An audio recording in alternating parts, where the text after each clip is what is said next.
Hi കൂട്ടുകാരെ, എല്ലാവർക്കും എൻ്റെ നമസ്കാരം. ഇന്ന് ഞാനിവിടെ വന്നിരിക്കുന്നത് തേങ്ങ വറുത്തരച്ച് ചേർത്തിട്ടുള്ള ഒരു അടിപൊളി ചിക്കൻ കറിയുടെ റെസിപ്പി ആയിട്ടാണ്. അപ്പം നമുക്ക് ആ കറി എങ്ങനെയാണ് തയ്യാറാക്കുന്നതെന്നുള്ളത് നോക്കാം. വ്യത്യസ്തമായിട്ടുള്ള രീതികളിൽ നമ്മൾ ചിക്കൻ കറി തയ്യാറാക്കാറുണ്ട്. അപ്പോൾ ഈ ചിക്കൻ കറിയുടെ റെസിപ്പി നിങ്ങളൊന്ന് കണ്ടു നോക്കൂ. അപ്പോൾ അതിന് വേണ്ടിയിട്ട് ഞാനിവിടെ എടുത്തിരിക്കുന്നത് ഒരു 1/2 kg വരുന്ന വേവിച്ചെടുത്തിട്ടുള്ള ചിക്കനാണ്. അപ്പോൾ ആ ചിക്കൻ തലേദിവസം വേവിച്ചിട്ട് ഞാൻ ഉപ്പും മുളകും ചേർത്ത് വെച്ചിട്ടുണ്ടായിരുന്നതായിരുന്നു. പിന്നെ ഞാൻ അതിലോട്ട് എടുക്കുന്നത് ഒരു 2 പൊട്ടറ്റോ ആണ്, മീഡിയം സൈസ് പൊട്ടറ്റോ എടുത്തിട്ടുണ്ടായിരുന്നു.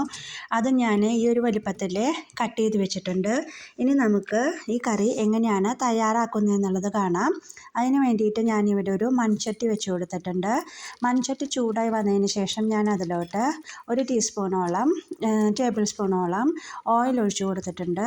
ഇവിടെ തണുപ്പ് സ്ഥലമായതുകൊണ്ട് ഓയിൽ ഒന്ന് മെൽറ്റാവാനായിട്ട് നമുക്ക് ടൈം എടുക്കും. ഓയിൽ മെൽറ്റായി വന്നതിന് ശേഷം നമുക്കതിലോട്ട് ബാക്കിയുള്ള ഇൻഗ്രീഡിയൻസുകൾ ചേർത്ത് കൊടുക്കാം. ആദ്യമായി ഞാൻ അതിലോട്ട് ഏകദേശം 1 കപ്പോളം വരുന്ന തേങ്ങ ചിരകിയത് ചേർത്ത് കൊടുത്തിട്ടുണ്ട്. ഇനി നമുക്കതൊരു ബ്രൗൺ നിറമാകുന്നത് വരെ നമുക്ക് മൂപ്പിച്ചെടുക്കാം. അതിലോട്ട് ഞാൻ ഒരു പട്ട ചേർത്ത് കൊടുത്തിട്ടുണ്ട്. അത് വലിയ സൈസ് ആയതുകൊണ്ട് ഞാൻ ചെറുതാക്കിയിട്ട് കട്ട് ചെയ്തിട്ടാണ് അതിലോട്ട് ചേർത്ത് കൊടുത്തിട്ടുള്ളത്. പിന്നെ നമ്മൾ അതിലോട്ട് 1 ടീസ്പൂണ് പെരുംജീരകം ചേർത്ത് കൊടുത്തിട്ടുണ്ട്. ഇനി ഇതിൻ്റെ എല്ലാം ഒരു റോ ടേസ്റ്റ് പോകുന്നിടം വരെ നമ്മൾ നന്നായി ഒന്ന് ഇളക്കി കൊടുക്കണം. അപ്പം നമ്മുടെ തേങ്ങയും ഏകദേശം ഒരു ബ്രൗൺ നിറത്തിലോട്ട് വന്നുകൊണ്ടിരിക്കുകയാണ്. ഇനി ഞാൻ അതിലോട്ട് ഈ സമയത്ത് ഒരു 1/2 ടീസ്പൂണോളം ഏലക്കായ പൊടിച്ചതും കൂടി ചേർത്ത് കൊടുത്തിട്ടുണ്ട്. ഇനി നമ്മളത് നന്നായിട്ടൊന്ന് ഇളക്കി കൊടുക്കാം. ഇപ്പോൾ ദാ ഒരുവിധം തേങ്ങയും പട്ട ഏലക്കായ എല്ലാം നമുക്ക് നന്നായി ഒന്ന് മൂത്ത് കിട്ടിയിട്ടുണ്ട്. ഇനി നമുക്ക് അതിലോട്ട് ആവശ്യമുള്ള പൊടികൾ ചേർത്ത് കൊടുക്കാം. ഈ സമയത്ത് ഞാൻ അതിലോട്ട് ഒരു 1/4 ടീസ്പൂണോളം മഞ്ഞൾപ്പൊടിയും 2 ടീസ്പൂണോളം മല്ലിപ്പൊടിയും 2 ടീസ്പൂണോളം മുളക് പൊടിയാണ് ഞാനിപ്പോൾ ചേർത്ത് കൊടുക്കുന്നത്. ഇനി അത് ചേർത്ത് കൊടുത്തതിന് ശേഷം പൊടികളെല്ലാം ചേർത്തതിന് ശേഷം നമുക്ക് അതിൻ്റെയും ഒരു റോ ടേസ്റ്റ് ഉണ്ടായിരിക്കും. അപ്പോൾ അത് പോയി കിട്ടാൻ വേണ്ടി അത് നമുക്ക് നന്നായി ഒന്ന് മിക്സ് ചെയ്തെടുക്കാം. ഇപ്പം നമ്മുടെ എല്ലാ മിക്സിങ്ങും പ്രോപ്പറായിട്ട് വന്നിട്ടുണ്ട്. ഇനി പൊടികളിലേക്കൊരു പച്ചക്കുത്ത് പോകുന്നോടം വരെ നമ്മൾ നന്നായി ഇളക്കി യോജിപ്പിച്ച് കൊണ്ടുപോയിരിക്കുക. കണ്ടില്ലേ, ഇപ്പോൾ ദാ തേങ്ങയെല്ലാം ഒരുവിധം നന്നായി മൂത്ത് വന്നിട്ടുണ്ട്. ഇനി നമുക്ക് ഇതിലോട്ട് ആവശ്യമുള്ള അതർ ഇൻഗ്രീഡിയൻസ് ആയിട്ടുള്ള സബോള, ഇഞ്ചി, പച്ചമുളകൊക്കെ നമുക്ക് ഈ സമയത്ത് ഇനി ഇതിലോട്ട് ചേർത്ത് കൊടുക്കാം. അതിന് വേണ്ടി ഞാൻ ഒരു 2 വലിയ സബോള എടുത്തിട്ടുണ്ടായിരുന്നു. അതുപോലെ ഒരു ചെറിയ പീസ് ഇഞ്ചി നീളത്തിൽ കട്ട് ചെയ്തിട്ടുള്ളത്, അതുപോലെ ഒരു 5-6 അല്ലി വെളുത്തുള്ളി, ഇതെല്ലാം ഇതിലോട്ട് ഈ സമയത്ത് ചേർത്ത് കൊടുത്തിട്ടുണ്ട്.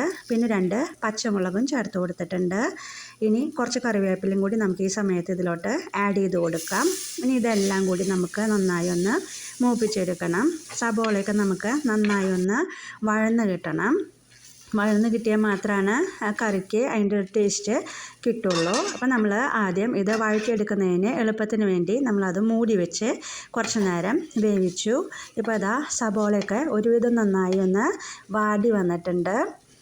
ഇനി കുറച്ചുകൂടി അതൊന്ന് വാടി കിട്ടാനായിട്ടുണ്ട്. ഏകദേശം ഒരു ബ്രൗൺ നിറമാകുന്നത് വരെ നമ്മളതിനെ ഒന്ന് വഴറ്റിയെടുക്കണം. അതിന് വേണ്ടി ഞാനിതാ ഒന്നുകൂടി അത് മൂടി വെച്ച് വേവിച്ചിരിക്കുകയാണ്.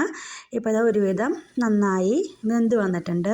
ഇനി നമുക്കിതിലോട്ട് ഈ സമയത്ത് ആ ഗ്രേവിയിലോട്ട് ആവശ്യമായിട്ടുള്ള ഉപ്പ് ചേർത്ത് കൊടുക്കാം. ഉപ്പ് നമ്മൾ നേരത്തെ ഒന്നും ഇട്ടിട്ടുണ്ടായിരുന്നില്ല. അപ്പോൾ അതിലോട്ട് വേണ്ട ഉപ്പ് നമ്മളിപ്പോൾ ഈ സമയത്ത് ചേർത്ത് കൊടുത്തിട്ടുണ്ട്. ഇനി അതെല്ലാം ഉപ്പ് ഗ്രേവിയുടെ എല്ലാ ഭാഗത്തോട്ടും എത്തക്കത്ത രീതിയിൽ നമ്മൾ നന്നായി ഒന്ന് അതിനെ വഴറ്റിയെടുക്കാം. അതിനുശേഷം നമ്മളതിലോട്ട് ഒരു തക്കാളി ചെറുതായി കട്ട് ചെയ്തിട്ടുള്ളത് അത് നമ്മൾ ഈ സമയത്ത് ഇതിലോട്ട് ചേർത്ത് കൊടുത്തിട്ടുണ്ട്. ഇനി ഇതെല്ലാം കൂടി നന്നായി ഒന്ന് വഴറ്റിയെടുക്കണം. നമ്മുടെ തക്കാളി നന്നായി ഒന്ന് വെന്ത് കിട്ടണം. അങ്ങനെ വെന്ത് ഉടയുമ്പോഴാണ് കറിക്ക് ടേസ്റ്റ് കിട്ടുക. അപ്പോൾ ഇതാ ഒരുവിധം തക്കാളിയൊക്കെ വെന്ത് വന്നിട്ടുണ്ട്. ഇനി നമുക്കിതെല്ലാം ചട്ടിയിൽ നിന്ന് മാറ്റി നമുക്ക് ഒരു മിക്സിയിലിട്ടിട്ട് അടിച്ചെടുക്കാം. അടിച്ചെടുത്തിട്ടുള്ള ഗ്രേവിയാണിത്. അതെല്ലാം വീണ്ടും നമ്മൾ ആ സെയിം ചട്ടിയിലോട്ട് തന്നെ ഇട്ട് കൊടുത്തിട്ടുണ്ട്. ഇനി നമുക്കതിലോട്ട് അല്പം കൂടി വെള്ളം, ആ മിക്സിയുടെ ജാറ് കഴുകിയിട്ടുള്ളൊരു വെള്ളം കുറച്ച് നമ്മൾ ഇതിലോട്ട് ചേർത്ത് കൊടുക്കുന്നുണ്ട്, ഗ്രേവിക്ക് ആവശ്യമായിട്ടുള്ളത്. ഇനി ഇതെല്ലാം കൂടി നമ്മൾ നന്നായി ഒന്ന് മിക്സ് ചെയ്ത് യോജിപ്പിക്കുക. അതെല്ലാം യോജിപ്പിച്ചതിന് ശേഷം നമുക്ക് അതിലോട്ട് ആവശ്യമായിട്ടുള്ള വെള്ളം ഒഴിച്ച് കൊടുത്ത് വേവിച്ചിട്ടുണ്ട്. ഇനി നമ്മൾ അതിലോട്ട് നമ്മൾ കട്ട് ചെയ്ത് വെച്ചിട്ടുള്ള പൊട്ടറ്റോ ഈ സമയത്ത് ചേർത്ത് കൊടുക്കുകയാണ്. നമ്മളിനി പൊട്ടറ്റോ വേവുന്നതിന് വേണ്ടി ഒരു ലിഡ് വെച്ചിട്ട് മൂടി വെച്ച് നമ്മൾ പൊട്ടറ്റോ വേവിച്ചെടുക്കുകയാണ്. പൊട്ടറ്റോ ഒരുവിധം വെന്ത് വന്നപ്പോൾ നമ്മൾ വേവിച്ച് വെച്ചിരിക്കുന്ന ചിക്കൻ അതിലോട്ട് ചേർത്ത് കൊടുത്തു. ചിക്കൻ ചേർത്ത് കൊടുത്തതിന് ശേഷം അതെല്ലാം കൂടി നന്നായി ഒന്ന് മിക്സ് ചെയ്ത് വെച്ചിട്ടുണ്ട്. ഇപ്പോൾ ചിക്കൻ ഓൾറെഡി വെന്ത് വന്നിട്ടുള്ളതാണ്. പൊട്ടറ്റോയും ഇപ്പോൾ ഈ സമയം കൊണ്ട് വെന്ത് കഴിഞ്ഞിട്ടുണ്ട്. അപ്പോൾ നമ്മുടെ കറി ഇവിടെ റെഡിയായി വന്നിട്ടുണ്ട്. ഒരുവിധം എല്ലാം കൂടി സെറ്റാക്കുന്നതിന് വേണ്ടി നന്നായി ഒന്ന് മിക്സ് ചെയ്ത് കൊടുക്കുക. അപ്പോൾ നമ്മുടെ കറി ഇവിടെ റെഡി ആയിട്ടുണ്ട്. ഇനി നമ്മളതൊന്ന് പ്രോപ്പർ മിക്സിങ്ങിന് വേണ്ടി ഒന്നുകൂടി നമ്മളൊന്ന് മൂടി വെച്ച് സെറ്റാക്കി എടുക്കണം. നമ്മുടെ കറി ഇവിടെ ഇപ്പോൾ റെഡിയായി. ഇത്രയേ ഉള്ളൂ. വളരെ ഈസി ആയിട്ടുള്ള തേങ്ങ അരച്ചിട്ടുള്ള ചിക്കൻ കറി ഇവിടെ റെഡിയായി കിട്ടി. ഇനി ഇതിൻ്റെ മുകളിലോട്ട് നമുക്ക് ഒരല്പം കറിവേപ്പില ചേർത്ത് കൊടുക്കാം. അതുപോലെ തന്നെ വെളിച്ചെണ്ണ ആവശ്യമുള്ളവർക്ക് അതിൻ്റെ മുകളിലോട്ട് കുറച്ചൊന്ന് സ്പ്രെഡ് ചെയ്ത് കൊടുക്കാം. ഞാനതിപ്പോൾ ചേർത്ത് കൊടുക്കുന്നില്ല. അപ്പോൾ നമ്മുടെ കറി ഇവിടെ സെറ്റായി കിട്ടിയിട്ടുണ്ട്. അപ്പോൾ നിങ്ങളെല്ലാവരും തന്നെ ഈ റെസിപ്പി ഒന്ന് ട്രൈ ചെയ്ത് നോക്കി അഭിപ്രായം പറയാനായിട്ട് മറക്കരുത്. അപ്പോൾ നമുക്ക് അടുത്ത വീഡിയോയിൽ വീണ്ടും കാണാം. Okay, bye, take care.